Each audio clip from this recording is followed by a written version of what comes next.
He played the simple ball. Dia in for Hurtado. And all-time.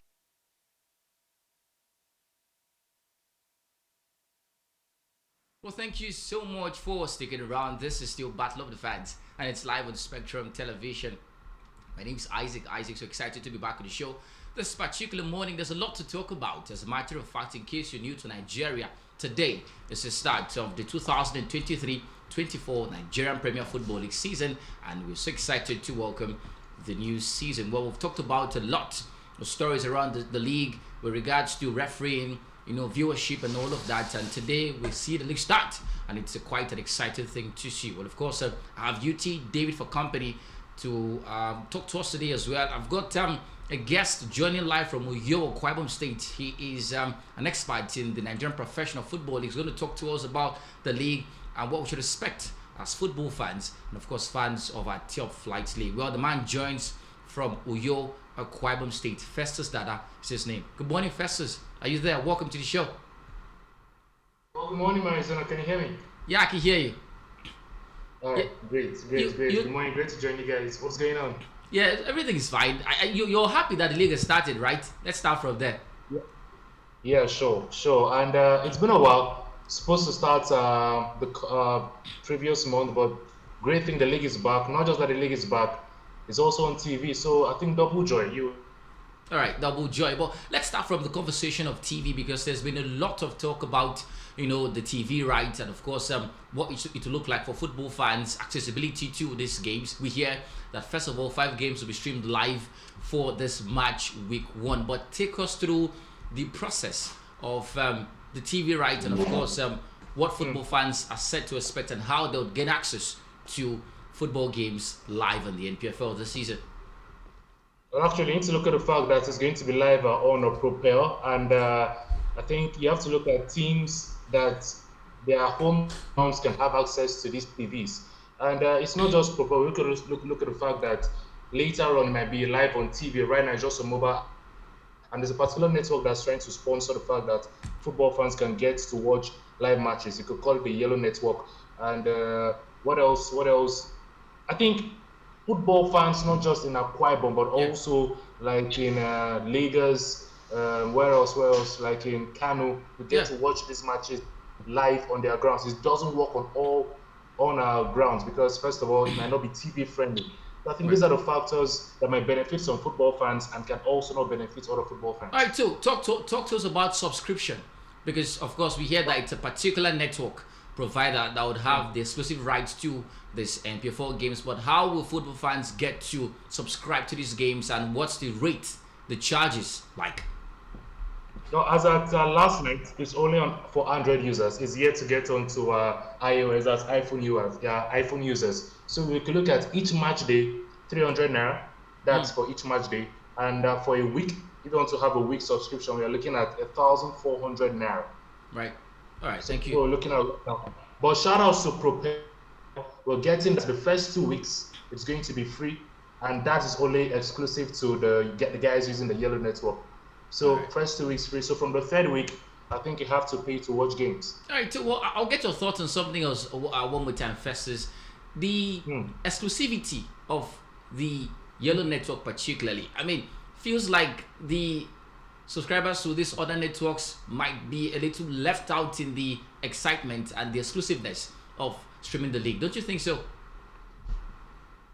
Well, I share the same thought to that, but it's also an avenue for people to also go get that network. This is the strategy here. For people to watch live matches, you have to be on that network. Then if you're using other networks, you'll be watching the highlights of the matches that people have already watched live. So yes, they're also excluding people, but it's also an avenue for people to, if you want to watch the live games, to get our network. But that doesn't mean the Nigerian Premier League board is not looking for other avenues to put the games on TV. Like I earlier stated, there's a big TV brand that wants to put the games, that wants to have exclusive rights. But what we're getting is that they want a 10-year plan, but the Nigerian League wants a 5-year plan to see how far they can go. It's going to be a huge amount of money, but the Nigerian League are thinking, headed by Benga Elegbele, is thinking that 10 years is going to be too long. A lot of things can happen within 10 years. Right. So they're trying to say, let's see how 5 years can go. So that's what's on ground. Hopefully before match day 2 or match day 3, everything will have been sorted out. All right, so UT, coming to you right now, there's a lot of excitement from a Nigerian perspective because the league is set to start. After it was postponed, definitely there was so much talk about the new date and all of that. But right now, talk us through how excited you are for the league set to start, and of course your expectations from your perspective, as a matter of fact. I think it's quite impressive that we're getting the league back on track, basically, because there were question marks already after it was first postponed, and then we never knew when exactly the league will commence. But here we are. It will commence particularly this weekend, and then from my perspective, I think we should expect a lot more improvement from what we saw last season. I think we were here praising Benga Elegbele-led interim board, and at this particular point in time, they've made them permanent board as well, and we're seeing improvements as well. The last couple of seasons, we couldn't boast about like streaming these games basically from their centers.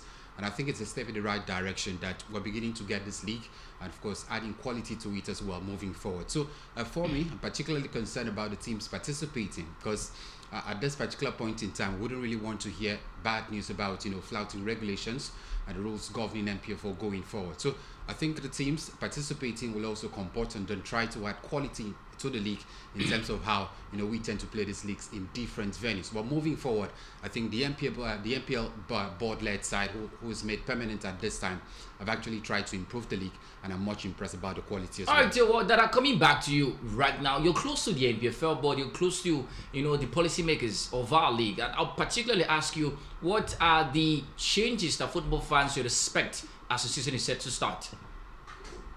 Well, I think first of all, the league is on TV, and it might be on 2 platforms. Then I think secondly, the officiating. That's something that's very, very important. Last season, under this same administration, we saw that difference. We can't lie. There was a difference when it comes to officiating. Yeah. And this season, they've taken it a step higher. The board has said, okay, they will put out some men to let me use the word spy, just to monitor what the referees I heard that thing. are doing. Secret assessors. Well, tell us about the concept of the secret assessors, because sounds like a CIA thing.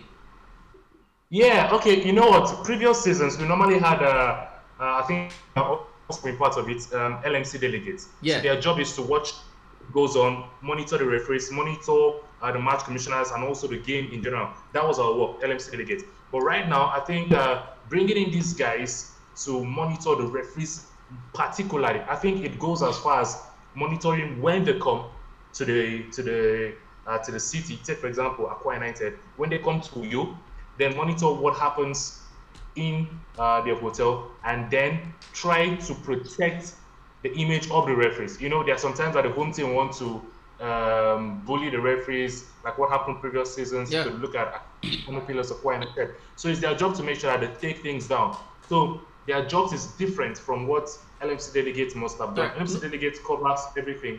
All right, I'm trying. No intent to cut you short, Dada. I'm trying to make sense of the concept of the secret assessors. We've talked about the fact that they would gain access to dressing rooms, get access to match venues, and all of that. And if they are secret assessors, right? How would they get access to, for instance, the dressing rooms without people knowing that that's a secret assessor? Well, it's different. You might not be the one to get into the dressing room. You might have to send someone. Just like I stated earlier, once they come into the city, it's a prerogative to make sure that the secret assessor might send someone to say, okay, monitor what so and so might be doing. So I think it's a good step from the Nigerian Premier League to make sure that everything is sorted out. And also, it's their job to all the secret assessors, as in quotes, it's their job to also take note of what's going on, so that this violence on referees, intimidating on referees, will actually get to stop, and we might get to see it from the start of this season. All right, so UT, coming back to you, what do you think would be the change, the improvement with the introduction?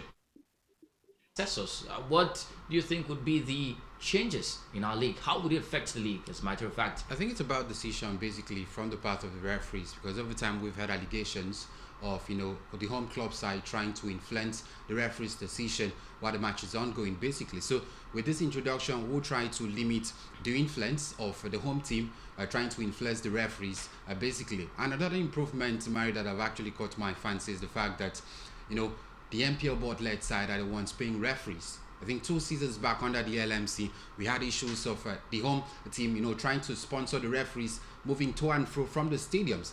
And this, to a large extent, influenced the decisions of referees in those match venues. So I think with this introduction of the secret assessors, we may tend to have clinical, calls from the referees that are not biased. And moving forward, it may just actually improve, the quality of our league. All right, so there is something that we also saw as a change, and that was the conversation of coaches having at least a CAFB license to be eligible to sit in the dugout of any NPFL team. Now, I'd love to ask you what led to this particular promulgation, and what do you think would be the end of the result of it, as a matter of fact? Very honestly, I'm not sure the change in my stats are so immediate, because it's actually the information or the ruling was at a short notice, just weeks before the league started. Yeah, and some coaches have already started preparing without their CAFB license, right? Yeah, and I won't lie, there's some coaches that even in this league they even have UEFA licensing. And I think it started from when Eyimba had their game away from home. I think that was in Libya. Yes, yeah, Ali Benghazi. So, yeah, exactly. So you have to look at how they prepared for that game, and it wasn't well, because the crew there, they didn't want the likes of Finidi George and Coach Yema to be out of the dugout because of this particular licensing. So I think it was now left for not just the Nigerian Premier League, but also the NFF. To avoid further embarrassment, you have to start getting those license. And I think it starts from this season, but like I said earlier, it's going to be very short. So let's see how the coming season will look like. All right, well, just to ask you, no intent to force the NPFL board whatsoever, but did we have to wait to be embarrassed in Libya before making such a decision? Because I think that it should have been something we should talk about a long time before now. Well, first of all, we should not forget that it was one of the antics from the president side, and that's in Libya. So it's not as if teams don't go there to play. It's the fact that they wanted to get into the heads of their away side to make them not focus for the game. You know how it's going to be if you're playing the game and they don't have your coach by the dugout to give you the necessary instructions. So I think these are the things that the side from Libya, that's Ali Benghazi, wanted to use to destabilize Eyimba, because it's obvious there are home teams, by the way, that gives waiver to these kinds of issues, like when it comes to licensing, especially when it comes to health restrictions. One player might be sick, and then I think during the COVID era, Eyimba also had such situations. So it's at the prerogative of the home team to at least give waivers to make sure that the game just go. Okay, this person has a problem, at least don't let the person just pass. So I think there are some teams that want to make sure that they won't give waiver because they will follow the laws by the book. So it's a sad thing that happened to Eyimba, but it's also an eye-opener to other teams to make sure that there are some teams as well that won't give waiver. So you have to get your licensing right. All right, let's look at the games expected for the weekend, UT. What starts today by 4 p.m. Katsina United take on Kwara United. And of course, Shooting Stars take on Plateau United as well today. Abia Warriors take on Niger Tornadoes. Bayelsa United at the Samson Siasi Stadium take on Kwara United. We'll see Outland take on Lobby Stars as well today. Sunshine Stars against Caterpillars. Enugu Rangers against Doma United. Rivers against Remo Stars have been postponed, of course, due to the involvement of Rivers United in CAF competitions. Benden Insurance, of course, the game against Eyimba has been postponed as well. And that's a conversation. So take us through your pick of the weekend and why. Well, it should certainly start with Akwa United, traveling to Bayelsa to play against You're a faithful fan. United. I'm certainly proud of that. So I think it would be another test, particularly for Taisho. They have been camping and, of course, playing pre-season tourneys at the at Ekete Township Stadium, and it will also make a lot of sense to see how far they can actually translate this pre-tournament, practice to what we see, particularly when the professional league starts later today. Much is also expected of Akwa United, one-time champion. Can they replicate that particular form we saw them 2 seasons back? That's another question on the other hand.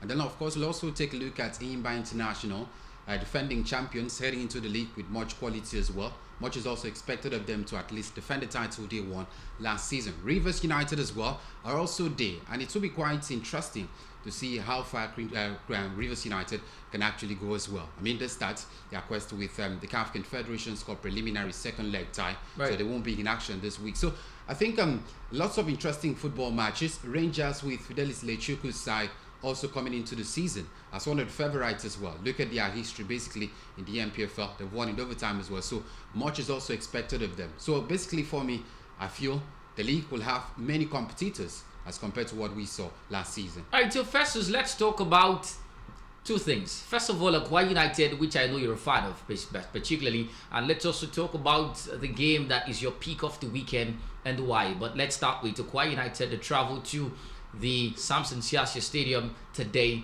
for the game against Bayelsa United. And of course, it's a new dispensation, a new era, a new regime, a new coach. Fatayo Show, they've gotten in some new players into the side. There's been a lot of talk about the quality of Fatayo Show. We saw his heroics at Rivers United some 2 seasons ago. We've seen him at the Yimba Football Club at Remo Stars at some point. So the man has got experience. But what are you expecting from Fatayo Show and Akwa United for the new season? And what is an ideal target for the Promise Keepers? Well, I think, okay, let's start with your last question. The ideal targets. I think the first thing that Fatayo Show said in the press conference when he was appointed or when he was unveiled as the new head coach of Akwa United, and I'll quote what he said, no lies. He said, if I don't win the league with this team, then tag me a failure. Clear, that's what he said. I think the target is for that's a lot to say. That's a lot to say. Yes, it's okay. Permit me to bring this. Well, he said something similar to what the coach of the Super Eagles said. He said he also wants to win the one as well. So I think Fatayo Show knows that he has a huge task on him. What he has achieved at Eyimba, at Rivers United, even far back, I think promoting Remo Stars to the Nigerian league. That was sometime 2016, 2017, and right now he's coaching Akwa United. He knows the pressure when it comes to coaching Akwa United. The job has to be done as quick as possible. Does he have the players? Yes, he has the players. He signed, I think, the last time they unveiled players, they unveiled 23 players weeks ago. Key names, you see how the likes of the unveiled former Dakar goalkeeper, that's Nuruddin. You have former Akwa United striker, former Dakar striker, Kufre Bong. So there are key players getting into the team. So can they get the job done this season? I won't lie, it's going to be very tough for Akwa United. It's going to be really tough, especially judging from the preseason. They had the friendly games, not being able to win the likes of Abia Warriors, Eyimba, also playing out draws, left, right, center. But I think he had enough time to learn. I think there was a game in Eket, they played a friendly game against, I think, Apex Spain. They won the game 4-0. They won Vandres, I think 3-1 or 4-1. So is that enough? I'm not sure that's enough. So we just have to wait for the season to start. They're taking on Bayelsa United. I think it's just from today we'll know how good Akwa United can be. But from your perspective, I'm not impressed with it. From your perspective, Festus, we see that there's a lot of competition in the NPFL. In the last 5 to 6 years, we've seen different winners of the league, and that shows you how intense and how feisty the competition is for the much coveted NPFL title. From your assessment, what are the options? What are the chances of Akwa United getting the title? Judging from the fact that we have Eyimba, who are defending champions. There's Rivers United here. We're talking about the return of Kano Pillars. We're talking Rangers International and the other big names. So what are the chances of the Promise Keepers this season? It's really slim, to be very honest. It's really slim. First of all, you're fighting against 19 other teams in the league. There's no team you can underrate. Look at what Bendel Insurance did last season, just coming from the second tier and playing unbeaten up until the Super 6. So it's really slim for Akwa United. And as I was about saying before, I'm not impressed with the signings that they've made. You can't pick out any star player from that team except someone like Cyril Lisema and who else? Uche Collins. So when it comes to the recruitment from Fatayo Show, there's nothing impressive from his recruitment so far. So I think it's going to really slim for him. He has a whole lot of job to do. They are battling against a 9-time champions in Eyimba that signed credible players. They just signed Daga, and you know what he can bring to the midfield for any team he plays for. Rivers United, they signed top-notch players. They've signed, I think, 3 foreign players heading into this season. You have to look at Sporting Lagos. Come on, you saw what they did at the Super 8 tournament. So Akwa United have a whole lot of job to do, and I'll be very honest. If they qualify for a continental spot, I think they should be happy. All right. Well, UT, let's move on and talk about CAF competitions. Yesterday, RS Berkane got the better of Bender Insurance. It's a sad story. They've crashed out of the competition. Played a 2-2 draw at the Samuel Egbemudia Stadium 2 weeks ago. And yesterday, they lost in the second leg in Morocco by a goal to nil. And of course, 3-2 on aggregate. 3 out of the 4 teams that represented the country in CAF competition this season have now crashed out. What do you make of the story, particularly Insurance crashing out yesterday? Quite disappointing from my perspective. We talked about the 2 teams who were actually hoping on qualifying to the group stages, and that's Bendel Insurance and Rivers United. And then at this point, we're talking about Bendel Insurance being out. It's quite disappointing, but I think they've tried a whole lot, basically, due to the fact that this is their first appearance on continental assignments for a very long time. Basically, we saw how far they were last season, and of course this season, even getting to the preliminary stage, they were still the dark horses. If you look at the teams that participated in the qualifying series, they played 2-2 here at home, and then when many were expecting them to at least hold on for that particular victory at home, rather, they couldn't do it. So the parameters of going away from home to get victory was quite slim for me, basically. But heading into the game, I saw it as a 50-50 chance that Bendel can actually get particularly draw or victory heading into penalties, but it didn't just happen. So it happens particularly, so they're knocked out at this time. And I also raised concern about them leaving one of their star player out. They sold him, Imade, remember, to United States, and to United FC rather, the United Arab Emirates. So it's quite concerning from that angle as well, because when you allow one of your quality legs leave at a very critical moment, who stands in for him? That's another question. But right. I think Bellend Insurance, for me, I'm quite impressed with how far they've actually gone in the preliminary stage. Well, Festus, 2 weeks ago at the Samuel Egbemudia Stadium, the coach of the Bender Insurance side, Monday Odigi, after the 2-2 draw, said, and I quote, "Football is not about playing, it's about participation." Do you think they went into that game with that kind of mentality? Football is not about winning. It's about participation. It's about participation. Yeah, that's what he said.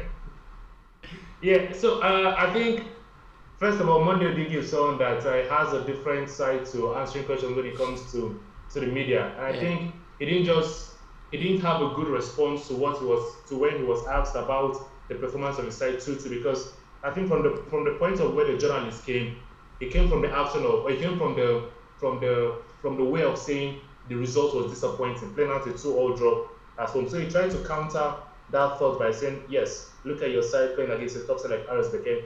But as a coach, I'm not sure that's what you should be saying. There's a way you should answer questions to the media to still give hope to the fact that, yes, you can still win the game on the road. Now, no intent to cut you short. No intent to cut you short and digress, Festus. No intent to cut you short and digress. But in the NPFL, I think there should be some sort of a course for coaches to learn how to address the media, because over time, you go to watch games, you ask coaches about their assessment of the game, they'll tell you, oh, we thank God. God wanted us to lose. God wanted us to win. They attribute a lot of things to God. And sometimes it's funny, because I compare that to maybe a Pep Guardiola talking, a Jurgen Klopp talking. He gives you a technical analysis of the game. So why shouldn't we have our coaches do something like that?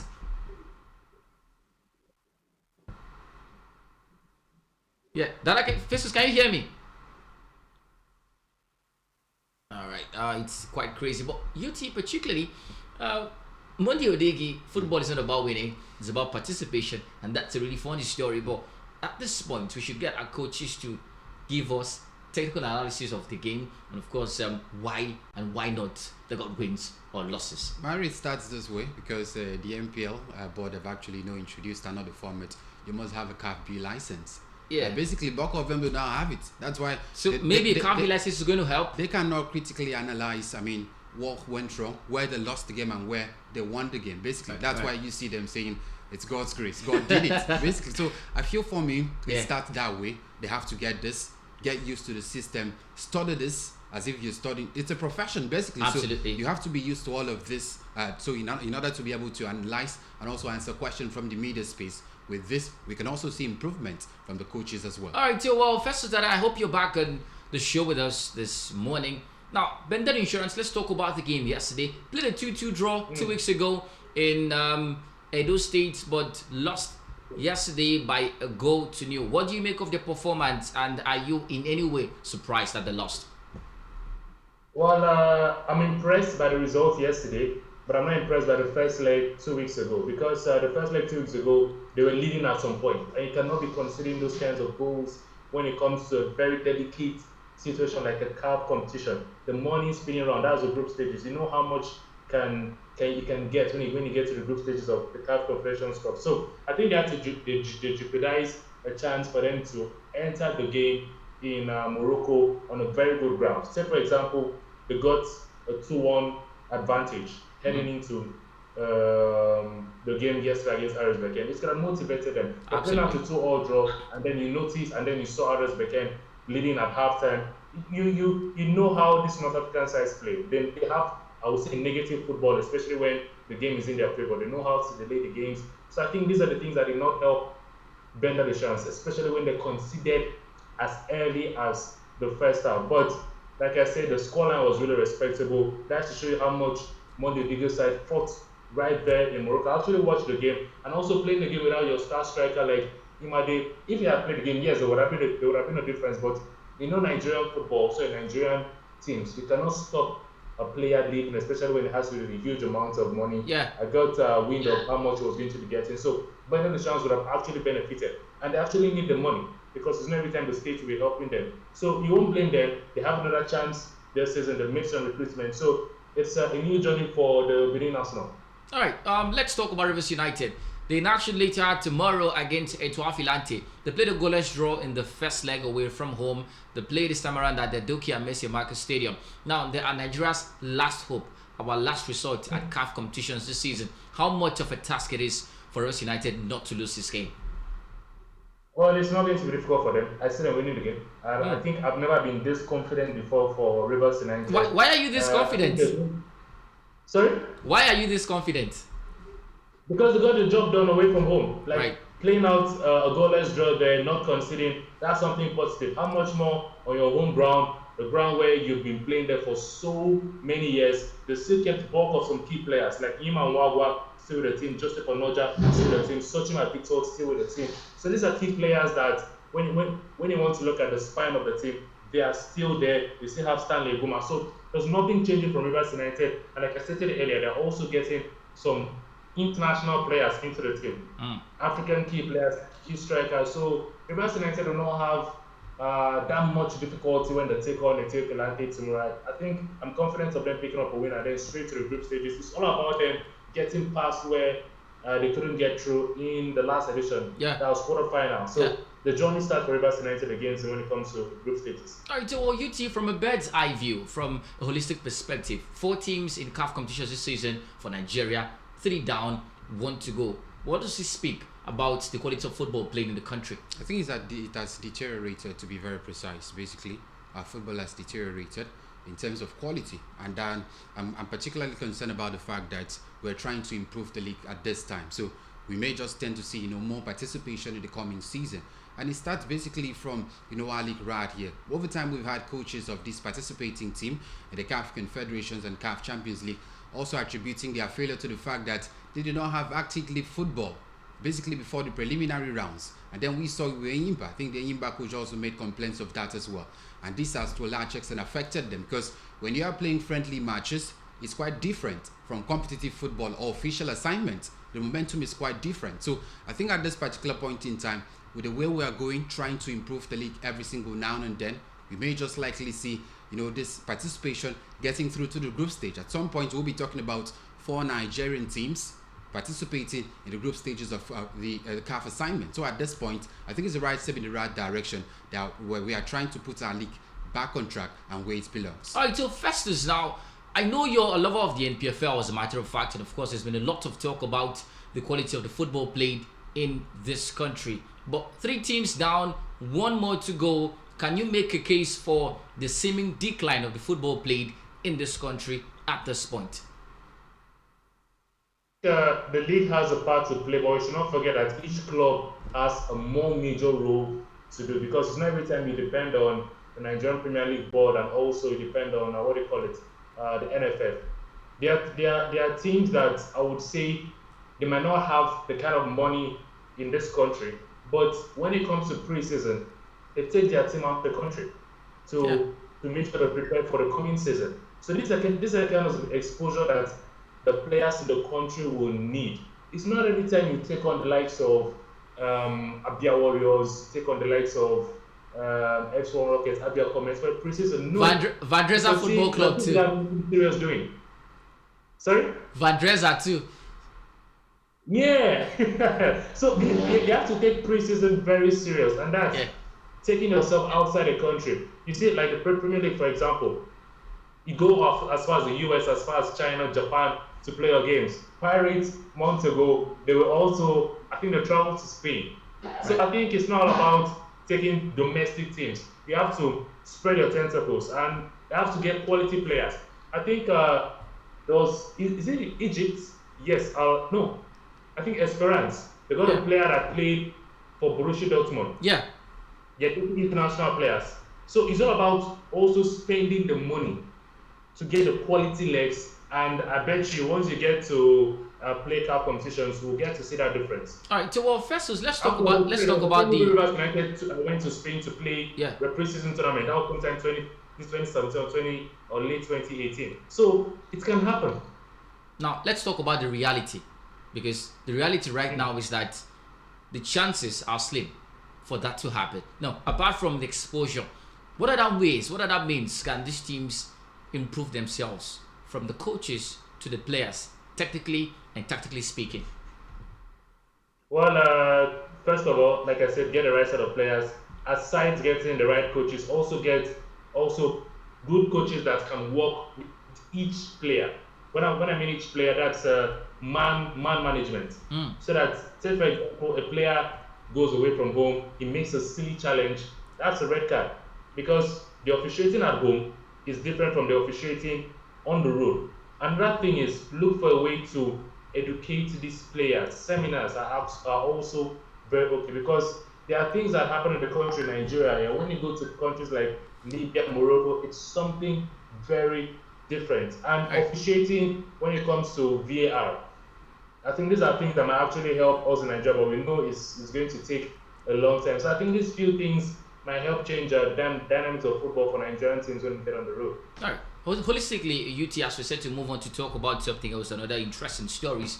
Well, like Festus has said, it goes beyond just getting players in. Absolutely. You have to get the right set of players, the right set of coaches, as a matter of fact. Now, talk to us about this conversation in line with the issue of quality contracts. And of course, why the NFF and the NPFL board and clubs, as a matter of fact, should honor contracted players, in this case, to improve our football, as a matter of fact. It's quite sad, basically, because this is one aspect of the league where we're trying to improve. Yeah. And it's been more or less a recurring decimal in Nigerian football, where you tend to see NPFL club sides not honoring contracts. I think a typical example should be the latest happening with Kano Pillars at this particular point in time. Owing a player about over 11 million naira, and that's a huge amount of money at this point in time. So I think if we also talk about improvement of the league, it should also be about honoring contracts, and there should be some sort of regulations that should also guide these players from the NPL board at this time, that if such club sides do not honor contract terms with this particular player, these are the sanctions for them. Particularly for me, I'm not that impressed by the NPFL board, sanctioning Kano Pillars with the regulations we've actually seen at this time. Do not register new players. What if they still have players retained back in the NNL? What if they did not sign up to 5 or 10 new players? It means they can still participate in the league without paying what is attributed to that player. So there have to be strict regulations that could actually adhere sanctions whenever these club sides are not honoring contracts. With that way, we can actually see massive improvements from this. All right, so Festus, that glides us into the Kano Pillars Bas Yakman drama that recently unfolded. First of all, in June, when Kano Pillars were given 21 days to pay the 11.8 million naira owed to the former Super Eagles man. But up until this moment, we hear they are yet to pay. Well, what's happening, and what exactly led to where Kano Pillars are right now? Because we hear that they've been banned from registering or signing new players. To the player, and I think the good thing for him is that he has a very good legal advisor when it comes to this case, and it's in person of Amiobi, who happens to be the general manager of Rangers International. Oh, I see. So I think he actually has a very good case for himself, and due to the fact these are old salaries. So when it comes to the fact that Kano Pillars cannot register players, it's actually something very serious. Because even if you have a player that's still in the team, there's something about renewing contracts. And you have to re-register the player. That's if there's a word like that. You have to register the player again. So it will also affect Kano Pillars in a very huge way. So we need to look at the fact that Kano Pillars need to take this amount seriously. And from the communique that came out, it stated that it's not a must that Kano Pillars should pay the whole 11.8 million naira. The communique ended by stating that Kano Pillars should have a conversation with the said player, that's Basi Akpan. Yeah. When I mean a conversation, they should at least get to a conclusive end that will now make Basi Akpan, who happens to be the center of this all, to report back to the Nigerian league via his legal advisor by saying, okay, we have reached so and so agreement. It might not be the 11.8, it might get some percentage of that money so that Kano Pillars can be able to register these players. So I think 11.8 might be too much, but it's now left for Kano Pillars and Basi Akpan to get to a state agreement. Do you think that the ban on signing players and registering players, as a matter of fact, will spur Kano Pillars to want to make that move? Because obviously they've been adamant since June this year. They were given 21 days. It's been over 3 months since then. So do you think this ban would spur them to take that step towards settling the issue with Basi Akpan? Oh yes, I think Basi Akpan would be very, very happy in this state, because for the LMC or for the Nigerian Premier League board to come out with this statement, it shows that they are not sleeping on this, and there's no club that's bigger than the board. So I think Basi Akpan should look for a way to have an agreement with Kano Pillars, and yes, it's going to be very serious in this case. So if Kano Pillars says we can't pay this 11.8, Basi Akpan should at least be lenient to make sure that he gets any amount so that he can report back to the board and Kano Pillars can continue their football. Because from what's on ground, Kano Pillars can register players. All right. Well, let's take a short break here. Well, when we come back, we'll talk about stories from the European scene. Particularly, it's quite a sad story going on in Nigeria right now. There's a lot, with the issue of payment of salaries, dishonor towards contracted players. But that's, by the way, let's travel to Europe. But all of that is going to be after this break. We'll talk about the biggest game of the weekend. It's going to go down at the Tottenham Hotspur Stadium, where the Spurs will take on Liverpool. We'll talk about Chelsea and the Wolves. Look at Arsenal and what they intend to do this season. And I know Festus has a thing or two to say about Arsenal, but all of that will be after this break. Please do well to stick around.